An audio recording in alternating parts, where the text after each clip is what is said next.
अरे हाँ जी भाई, नमस्कार। हम बता दी, हमारा नाम आकाश है। तो केपी चैनल अपडेट में स्वागत है आपके। बता दी दोस्तों कि खेसारी भैया और पवन भैया दोनों एक साथ देखने वाले हैं, जो कि प्रचार आने वाला है। कोको कोला का बड़ा प्रोजेक्ट है ये, तो आप लोग को देखने को मिलेगा इनका प्रचार।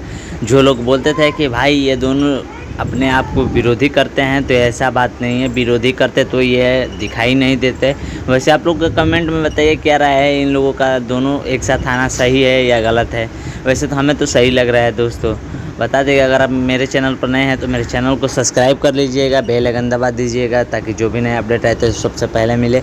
और हो ना हो, ये हमें लग रहा है कहीं ना कहीं कि ये बहुत ही बड़ा प्रोजेक्ट है और बहुत सुपर डुपर हिट होने वाला है। दोनों भाई को एक साथ मिलकर अच्छा लगेगा और फैंस को भी अच्छा लगेगा। और बता दें कि जितने भी फैंस हैं, तो आप लोग नए भक्ति सॉन्ग आया है तो उस गाने को प्यार दीजिए, आशीर्वाद दीजिए। बहुत सारा गाना आ गया है। पवन भैया का भी कल गाना आया है और खेसारी भैया का तो 5 गाना आ गया है। तो आप लोग जल्दी से जाइए और यूट्यूब पर सर्च कीजिए और